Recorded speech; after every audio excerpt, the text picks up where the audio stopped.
നമുക്കറിയാം എപ്പോഴും സന്തോഷങ്ങളും വിജയങ്ങളും നന്മകളും മാത്രമായി പലതരത്തിലുള്ള വിഷമങ്ങളും പ്രതിസന്ധികളും പരീക്ഷണങ്ങളിലൊക്കെ നമ്മൾ പലപ്പോഴും കടന്നു പോകാറുണ്ട്.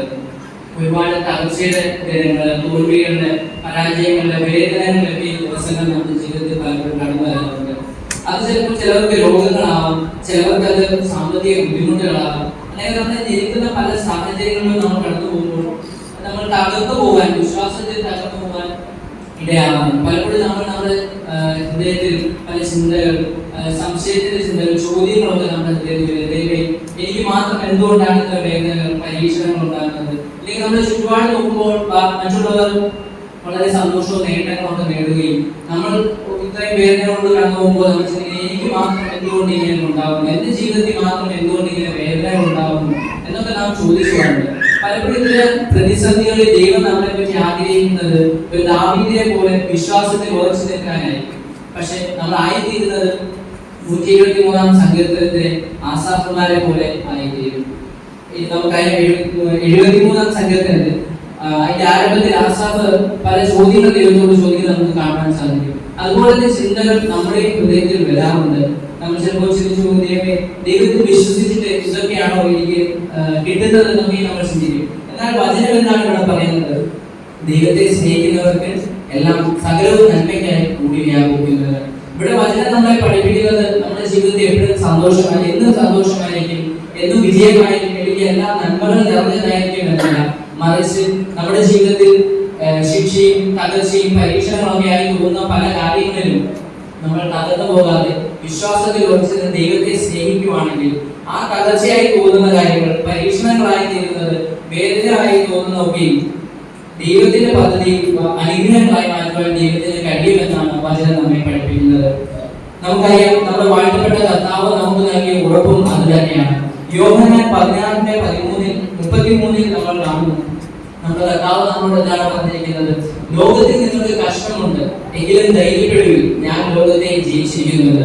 നമുക്കറിയാം, നമ്മുടെ കർത്താവ് പാപം ഒഴികെ സകലത്തിലും നമുക്ക് തുല്യമായി പരീക്ഷിക്കപ്പെടുകയും അതിന് സാഹചര്യങ്ങൾ, ഇമോഷൻസിലൂടെ എല്ലാം കടന്നുപോയ ദൈവത്തെയാണ് നാം ചെയ്യുന്നത്. ആ ദൈവം നമുക്ക് നൽകുന്ന ഉറപ്പാണ്. ഇത്തരം പ്രതിസന്ധികൾ, പ്രതികൂലങ്ങൾ നമ്മുടെ ജീവിതത്തിൽ വന്നേക്കാം, പക്ഷെ നിങ്ങൾ തകരരുത്, തകർന്നു പോകരുത്, ധൈര്യപ്പെടണം, ഞാൻ ഈ ലോകത്തെ ജയിച്ചിരിക്കുന്നത്. ഒരു ഉദാഹരണം നാം നോക്കുകയാണെങ്കിൽ നമുക്ക് എല്ലാവർക്കും സുപരിചിതനായ വ്യക്തിയാണ് യോഹന്നാൻ അപ്പോസ്തലൻ. അപ്പോസ്തലന്റെ ജീവിതത്തിലേക്ക് നമ്മൾ നോക്കുകയാണെങ്കിൽ നമുക്കറിയാം എന്താണ് യോഹന്നാന്റെ പ്രത്യേകത.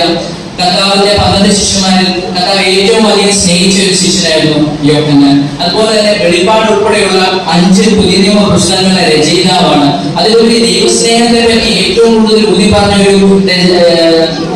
ഒരു അപ്പോസ്തലൻ കൂടിയാണ് യോഹന്നാൻ. അതുപോലെ തന്നെ സ്നേഹിക്കുന്നു എന്ന് പറഞ്ഞ പലരും ദൈവത്തെ തള്ളി പറഞ്ഞപ്പോഴും ദൈവത്തിന്റെ കൂടെ കർത്താവിന്റെ കൂടെ നിന്ന് വിട്ടു പിരിഞ്ഞ് മാറിയപ്പോഴും കാൽവരി ക്രൂശിൽ മാനവരാശിയുടെ രക്ഷയുടെ മറുപടിയായി തന്റെ അവസാന തുള്ളി ചോരയിൽ ഊറ്റി മരണം നേരിടുമ്പോൾ ആ കർത്താവിന്റെ കാൽവരി ക്രൂശിന്റെ ചൂടിൽ അവസാന നിമിഷം വരെ നിന്ന ഒരു വ്യക്തിയായിരുന്നു യോഹന്നാൻ. അവിടെ മറ്റു പലരും കൂടി നിന്നിട്ടുണ്ടായിരുന്നു. അവരെല്ലാവരും കർത്താവിനെ സ്നേഹിക്കുന്നവരുമായിരുന്നു. പക്ഷെ നമ്മൾ അവരോടൊക്കെ ചോദിക്കാൻ, നിങ്ങൾ എന്തുകൊണ്ട് കർത്താവിനെ സ്നേഹിക്കുന്നു എന്ന് ചോദിച്ചാൽ അവർക്കെല്ലാം പറയാൻ പല കാരണങ്ങളുണ്ടാവും.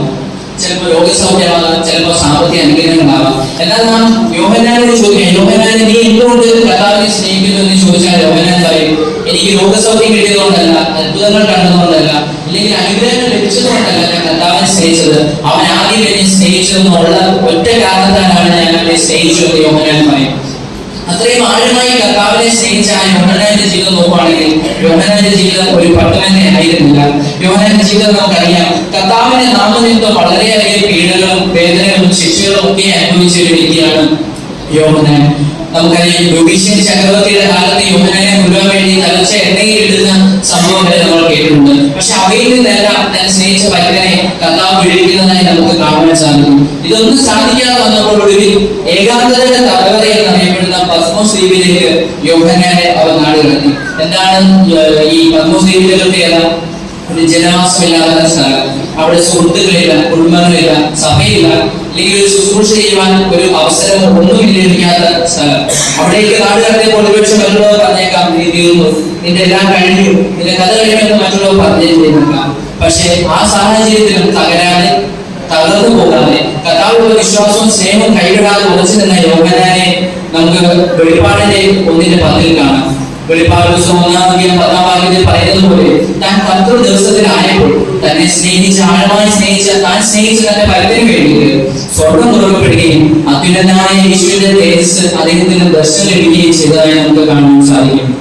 പ്രിയമുള്ളവരെ, പ്രതികൂല സാഹചര്യങ്ങളിലും നമ്മുടെ ജീവിതത്തിൽ കടന്നുള്ള ഓരോ ബുദ്ധിമുട്ടുകളിലും വേദനകളിലും നാം ദൈവത്തെ സ്നേഹിക്കുന്ന ഒരു ഹൃദയം നമുക്കുണ്ടെങ്കിൽ അതുപോലെ നമ്മുടെ ഏകാഗ്രതയുടെ നടുവിലും കർത്താവിന്റെ തേജസ് നമുക്ക് ദർശിക്കുവാൻ കഴിയും. യോഹന്നാൻ വിചാരിച്ചെങ്കിൽ നമ്മളത് ചിന്തിക്കുന്ന പോലെ യോഹന്നാൻ ചിന്തിക്കാൻ ഞാൻ ദൈവത്തെ ചിന്തിച്ചിട്ട് ഇതാണ് എനിക്ക് കിട്ടിയ പ്രതിഫലം എന്ന് ചിന്തിക്കണം. പക്ഷെ യോഹന്നാൻ അങ്ങനെ ചെയ്തില്ല. കാരണം അവൻ യോഹന്നാൻ ദൈവത്തിന്റെ ഹൃദയം അറിഞ്ഞു വ്യക്തിയല്ല. അവൻ അറിയാമല്ലോ മനുഷ്യന്റെ പദ്ധതികളെക്കാൾ വലുതാണ് ദൈവത്തിന്റെ പദ്ധതികൾ. പലപ്പോഴും നമ്മുടെ ജീവിതത്തിൽ ഇതുപോലെ പല അടഞ്ഞ വാതിലുകൾ ഉണ്ടാകാറുണ്ട്. നമുക്ക് ലഭിച്ച അവസരങ്ങളെക്കാൾ കൂടുതൽ അടഞ്ഞു പോയവരെയായിരിക്കും കൂടുതലും. പക്ഷെ അത്തരം സാഹചര്യങ്ങൾ അന്നേരം നമുക്കൊരു വേദനയും വിഷമവും ഉണ്ടായെങ്കിലും നമുക്ക് കുറച്ച് നാളുകൾ കഴിഞ്ഞ് തിരിഞ്ഞു മനസ്സിലാക്കാൻ കഴിയും അതെല്ലാം ദൈവത്തിന്റെ ഒരു കരുതലുകളായിരുന്നു നമുക്ക് മനസ്സിലാക്കാൻ കഴിയും. പ്രിയരെ, പത്മോസ് യോഹന്നാന്റെ ജീവിതത്തിലെ ഒരു അവസാനമല്ലായിരുന്നു, അത് ഒരു പുതിയ തുടക്കമായിരുന്നു. അതുപോലെ നമ്മുടെ ജീവിതത്തിലെ പരീക്ഷണങ്ങളും വിവിധ പരീക്ഷണങ്ങളും അവസാനമല്ല, അതെല്ലാം ഒരു പുതിയ തുടക്കങ്ങളാണ്. ഇതുപോലെ ഒരുപാട് ഉദാഹരണങ്ങൾ നമുക്ക് വചനം പഠിക്കുമ്പോൾ കാണുവാൻ സാധിക്കും. ഇപ്പോൾ യോസേഫിന്റെ ജീവിതം എടുത്താലും ചെറുപ്പം മുതലുള്ള അവന്റെ മേലുള്ള വാഗ്ദത്തം, അപ്പനും അമ്മയും സഹോദരന്മാരെല്ലാം അവൻ രാജാവുന്നൊരു വാഗ്ദത്തം അവന്റെ മേൽ ഉണ്ടായിരുന്നെങ്കിലും അവന്റെ ജീവിതത്തിൽ സംഭവിച്ചെല്ലാം അനുകൂലങ്ങളോ നന്മകളോ ഒന്നും ആയിരുന്നില്ല. അവന്റെ ജീവിതത്തിൽ സംഭവിച്ച പ്രതികൂലമാണ്. നാളത്തെ നാൾ ഒരു പരീക്ഷ വരുമ്പോൾ അതിന് ശേഷം അടുത്ത വലിയ പരീക്ഷകളായിരുന്നില്ല. അങ്ങനത്തെ സാഹചര്യങ്ങളിൽ അവൻ ദൈവത്തോടുള്ള സ്നേഹം പരത്തി മുറുകെ പിടിച്ചെന്ന് നമുക്ക് കാണാം. ഒടുവിൽ എന്താണ് സംഭവിച്ചത്? അവൻ നേരിടുന്ന പരീക്ഷണങ്ങളെല്ലാം അവന്റെ നന്മയ്ക്കായി കാരണമായി തീർന്നു നമുക്ക് കാണാം. അതുകൊണ്ട് പരീക്ഷണങ്ങളിൽ നാമും നിരാശപ്പെടാതെ ദൈവത്തിൽ വിശ്വസിക്കാം. യോഹന്നാനെ പോലെ യോസേഫിനെ പോലെ നാം വിശ്വസ്തരായ ദൈവത്തെ സ്നേഹിക്കുകയും ദൈവത്തിൽ നമ്മൾ വിശ്വാസം അർപ്പിക്കുകയും ചെയ്യുകയാണെങ്കിൽ നമുക്കറിയാം ദൈവം നമ്മെ അതെല്ലാം അനുഗ്രഹമാക്കി നമ്മുടെ നന്മയ്ക്കായി തീർക്കുവാൻ ദൈവത്തിന് കഴിയും. അതെ, ദൈവത്തെ സ്നേഹിക്കുന്നവർക്ക് നിർണയപ്പോൾ ഞാൻ വിളിക്കപ്പെട്ടവർക്ക് തന്നെ സകലവും നന്മയ്ക്കായി കൂടി ലഭിക്കുന്നു. ഈ പറഞ്ഞാൽ ദൈവം നമ്മളെ അനുഗ്രഹിക്കുമാറാകട്ടെ. ആമേൻ.